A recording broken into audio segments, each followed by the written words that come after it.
तो चलिए बच्चों, आज से हम क्लास 9th एनसीईआरटी का पहली अध्याय देखेंगे। पिछले वीडियो में हमने प्रश्नावली 1.1 को अच्छे तरीके से देख लिया था। आई होप कि आप लोगों ने भी देखा होगा और समझा भी होगा। तो चलिए आज से हम प्रश्नावली 1.2 को अच्छे तरीके से समझते हैं। तो चलिए देख लेते हैं प्रश्नावली 1.2 को। तो पहला नंबर क्वेश्चन क्या कह रहा है, नीचे दिए कथन सत्य है या असत्य है, कारण के साथ अपने उत्तर दीजिए। तो इसका पहला नंबर क्वेश्चन क्या कह रहा है कि प्रत्येक अपरिमेय संख्या एक वास्तविक संख्या होती है। तो आप लोगों को पता ही होगा कि अपरिमेय संख्या, परिमेय संख्या और वास्तविक संख्या किसे कहते हैं, क्योंकि हमने पिछले वीडियो में बताया था प्रश्नावली 1.1 में। आई होप कि आप लोगों ने देखा भी होगा। तो चलिए इसको हम अच्छे तरीके से समझते हैं। अगर आप लोगों ने नहीं देखा है तो पहले उसको देख लीजिएगा, तो फिर इसको देखिएगा। चलिए इसको हम बनाते हैं। तो देखिए यहाँ पे पहला नंबर क्वेश्चन क्या कह रहा है कि प्रत्येक अपरिमेय संख्या क्या वास्तविक संख्या होती है। तो हम यहाँ पे क्या करेंगे, सबसे पहले अपरिमेय संख्या का उदाहरण लेंगे।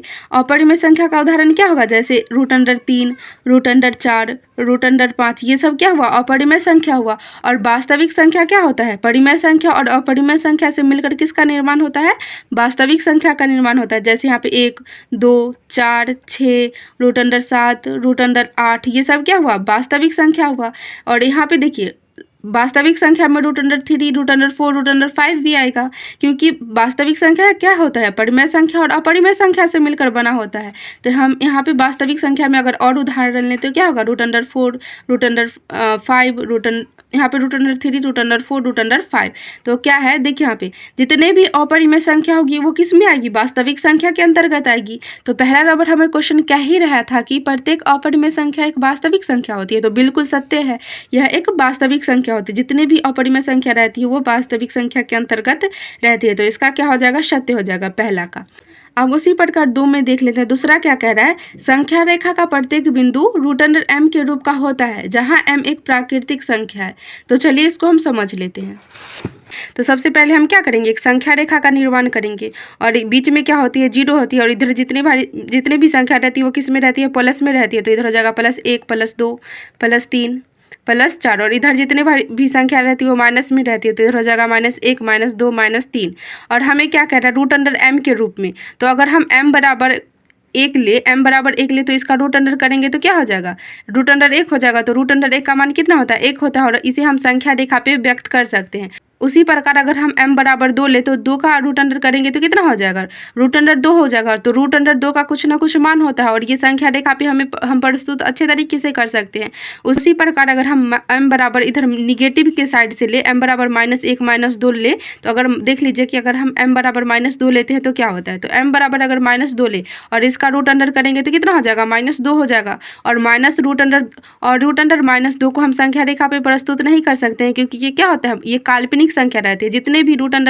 जितने भी संख्या अगर रूट अंडर में और माइनस में रहा तो वो कौन सी संख्या रहती है, काल्पनिक संख्या रहती है। तो हम संख्या रेखा पे इसे प्रस्तुत नहीं कर सकते हैं। तो इसका क्या हो जाएगा, असत्य हो जाएगा। क्वेश्चन नंबर 2 का क्या हो जाएगा, असत्य। अब देखिए 3 नंबर देख लेते। 3 क्या कह रहा है, प्रत्येक वास्तविक संख्या एक अपरिमेय संख्या होती है। प्रत्येक वास्तविक संख्या एक अपरिमेय संख्या होती है, बिल्कुल नहीं होती है।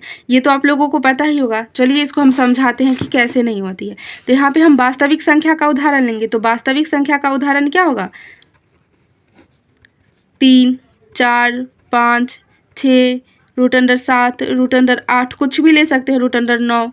और सिर्फ माइनस में नहीं लेंगे यहाँ पे रूट अंदर में। ये सब क्या होगा, वास्तविक संख्या का उदाहरण होगा। तो अगर अपरिमेय संख्या का उदाहरण ले तो क्या हो जाएगा, √1, √2, √7, √8, √9, कुछ भी ले सकते हैं। तो ये सब क्या है, अपरिमेय संख्या का उदाहरण है। तो देखिए यहाँ पे प्रत्येक वास्तविक संख्या क्या अपरिमेय संख्या होती है, बिल्कुल नहीं होती है। क्योंकि यहाँ पे देखिए 3, 4, 5, 6 ये सब वास्तविक संख्या के अंतर्गत आती है, क्योंकि वास्तविक संख्या परिमेय संख्या और अपरिमेय संख्या से मिलकर बनी होती है। तो जितनी भी संख्या अपरिमेय संख्या रहेगी वो वास्तविक संख्या के अंतर्गत आएगी। लेकिन अपरिमेय संख्या में क्या हो जाएगी, परिमेय संख्या नहीं आएगी। तो वास्तविक संख्या तो जितने भी सारे वास्तविक संख्या होगी वो क्या होगी, अपरिमेय संख्या नहीं होगी। क्योंकि यहाँ पे देखिए 3, 4, 5, 6 ये सब क्या है, अपरिमेय संख्या के अंतर्गत नहीं है। तो इसका आंसर क्या हो जाएगा, असत्य। क्योंकि प्रत्येक वास्तविक संख्या अपरिमेय संख्या नहीं होती, क्योंकि वास्तविक संख्या में दो संख्याओं से मिलकर बनी होती है, परिमेय संख्या और अपरिमेय संख्या। तो सिर्फ अपरिमेय संख्या ही वास्तविक संख्या नहीं होगी, इसमें परिमेय संख्या भी आना चाहिए। तो इसका क्या हो जाएगा, असत्य हो जाएगा। तो देखिए 2 नंबर क्वेश्चन क्या कह रहा है क्या सभी धनात्मक पूर्णांक की वर्गमूल अपरिमेय संख्या होती है? तो धनात्मक पूर्णांक का बोले तो क्या हो जाएगा 2, तो 2 का वर्गमूल करेंगे तो क्या हो जाएगा √2 हो जाएगा। तो √2 आप बोलिएगा √2 क्या है? एक अपरिमेय संख्या है। अगर आपसे पूछा जाए कि सबसे छोटी अपरिमेय संख्या कौन सी है तो √2 है। अगर उसी प्रकार धनात्मक पूर्णांक ले तो 4, तो 4 का वर्गमूल करेंगे तो क्या हो जाएगा? √4 होगा। √4 का मान कितना होता है? 2 होता है। तो देखिए क्या कह रहा है कि प्रत्येक धनात्मक पूर्णांक की वर्गमूल अपरिमेय होती है, तो नहीं होती है, क्योंकि यहाँ पे 4 का वर्गमूल किए तो क्या हुआ? यह एक परिमेय संख्या आ गया। अगर उसी प्रकार 6 का √2 करें तो क्या हो जाएगा? यह एक अपरिमेय संख्या हो जाएगा। उसी प्रकार अगर हम 16 का करें तो क्या हो जाएगा? यह 16 का √2 करेंगे तो क्या हो जाएगा? √2 देखिए यहाँ पे 16 का √2 करेंगे तो क्या हो जाएगा? यह इसका वर्गमूल कितना होता है? 4 होता है। तो क्या होगा? प्रत्येक धनात्मक पूर्णांकों के वर्गमूल अपरिमेय संख्या नहीं होती है, क्योंकि यहाँ पे देखिए ये क्या है? 2 और ये 4 क्या है? परिमेय संख्या है। तो इसका आंसर क्या हो जाएगा कि प्रत्येक धनात्मक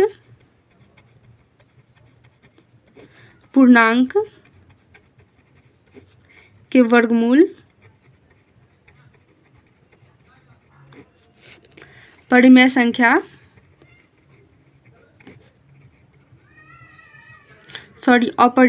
अपरिमेय संख्या नहीं होती है, क्योंकि √4 का वर्गमूल कर देखिए यहाँ पे, क्योंकि 4 का √2 करेंगे तो इसका वर्गमूल कितना हो जाएगा? 2 हो जाएगा। तो 2 क्या है? एक परिमेय संख्या है। आई होप आप लोग समझ गए होंगे क्वेश्चन नंबर 2 को। तो चलिए क्वेश्चन नंबर हम 3 को देख लेते हैं। तो देखिए क्वेश्चन नंबर 3 क्या कह रहा है कि दिखाइए कि संख्या रेखा पर √5 को किस प्रकार निरूपित किया जा सकता है। तो संख्या रेखा पर हमें किसको निरूपित करना है? √5 को। तो चलिए इसको हम बनाते हैं। इसके लिए आप लोगों को एक चाप, स्केल और पेंसिल, रबर की अति आवश्यकता होगी। तो आप लोग प्लीज़ लेके बैठिएगा और मेरे साथ ही बनाइएगा। तो चलिए इसको हम बनाते हैं। तो √5 को हम निरूपित करना है किस पे? संख्या रेखा पे। तो सबसे पहले हम √5 को हम कैसे लिख सकते हैं? पूर्ण रूप में। तो पूर्ण रूप में इसको लिखने के लिए √, इसको कैसे लिख सकते हैं? 4+1 के रूप में लिख सकते हैं। 5 को हम कैसे लिख सकते हैं? 4+1 के रूप में लिख सकते हैं। और 4 को हम कैसे लिख सकते हैं? 2 की होल स्क्वायर प्लस 1 के रूप में लिख सकते हैं। और इसके बाद क्या कह रहा है कि संख्या रेखा पे प्रस्तुत करने के लिए √5 को। तो चलिए इसको हम बनाते हैं। तो देखिए √5 को हमें संख्या रेखा पे प्रस्तुत करने के लिए एक स्केल, पेंसिल और चाप की आवश्यकता होगी। आप लोग साथ लेके बैठिएगा। तो देखिए यहाँ पे एक स्केल की सहायता से हम सबसे पहले सीधी रेखा खींचेंगे। और ये यहाँ पे देख लीजिए, सीधी रेखा खींचिए। और यहाँ पे हम क्या किए? सीधी रेखा ले लिए। और आप देखिए यहाँ पे इधर की जो लाइन रहती है वो किस में रहती है? इंच में रहती है। और इधर की लाइन किस में रहती है? सेंटीमीटर में रहती है। तो हमें यहाँ पे कोशिश करना है कि इंच वाली ले, क्योंकि इंच वाली में डिस्टेंस ज़्यादा रहता है और सेंटीमीटर में क्या रहता है? यहाँ पे छोटा छोटा डिस्टेंस रहता है। तो हम यहाँ पे क्या कोशिश करेंगे कि इंच वाला ही ले। अब इसकी सहायता से हम लाइन खींच देंगे। देखिए यहाँ पे क्या हो जाएगा? 1 और यहाँ पे 2, 3, 4, 5, 6। तो देखिए यहाँ पे हम 1-1 इंच के डिस्टेंस से लाइन खींच दिए। और यहाँ पे बीच में क्या रहता है? 0 रहता है। और इधर क्या रहता है? 1, 2, 3 और इधर क्या रहता है? 4। और इधर कितनी कैसी संख्या रहती है? माइनस में वाली संख्या रहती है। तो इधर क्या हो जाएगा? -1, -2। हालांकि √5 माइनस में नहीं जाएगा, फिर भी हम यहाँ पे ले लिए। तो देखिए यहाँ पे क्या है? 2 का होल स्क्वायर। तो 2 का होल स्क्वायर, तो यहाँ से यहाँ के बीच का कितना है? 2 है। तो यहाँ से यहाँ तक की डिस्टेंस कितनी हो जाएगी? 2 हो जाएगी। उसके बाद कितना कह रहा है? +1 है। तो हम एक इंच का क्या करेंगे? 90 डिग्री का कोण बनाएंगे। तो यहाँ पे क्या करेंगे? इसकी सहायता से हम यहाँ पे 1 इंच का 90 डिग्री का कोण बना लेंगे। तो यहाँ से यहाँ तक एक लाइन खींच दिए। और इसको देखिए, ये इसको हम 0 मान सकते हैं या इसको हम O भी मान सकते हैं। इसको O मान लिए तो इसको क्या मानेंगे? A मानेंगे। और इसको क्या मानेंगे? B मानेंगे। और अब क्या करना है? B से लेके O तक हमें एक सीधी रेखा खींचनी है। B से लेके क्या करना है? O तक हमें सीधी रेखा खींचनी है। तो चलिए इसको हम खींच लेते हैं। हालांकि आप लोग इसको पेंसिल से कीजिएगा, लेकिन कोई बात नहीं, इसको पेन से भी कर ले, क्योंकि डार्क दिखेगा यहाँ पे।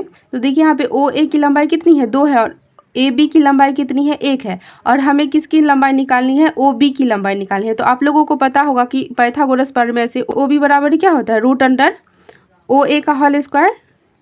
OA का होल स्क्वायर प्लस कितना हो जाएगा? AB का होल स्क्वायर। तो यहाँ पे AB का होल स्क्वायर लिख देंगे। तो यहाँ पे OA कितना है? OA है 2। तो यहाँ पे लिख देंगे √2। और और ए बी कितना है 1 है, तो यहाँ पे करेंगे 1, और दोनों का क्या है होल स्क्वायर है, तो हम भी यहाँ पे होल स्क्वायर लगा देंगे। तो देखिए यहाँ पे 2 का होल स्क्वायर कितना होता है 4 होता है, और 1 का होल स्क्वायर कितना हो जाएगा 1 हो जाएगा। तो इसका मान कितना हो जाएगा √5, 4 + 1 कितना हो जाएगा 5 हो जाएगा।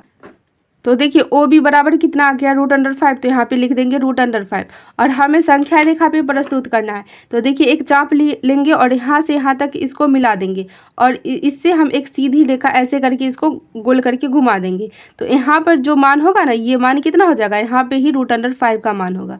तो यहाँ पे क्या लिखेंगे, ये √5 का मान है, और यहीं पे संख्या रेखा पर √5 का मान होगा। बताइएगा, और कोई भी डाउट हो तो कमेंट में ज़रूर बताइएगा। तो आज के लिए इतना ही, फिर मिलेंगे अगले वीडियो में प्रश्नावली 1.3 के साथ। तब तक के लिए धन्यवाद।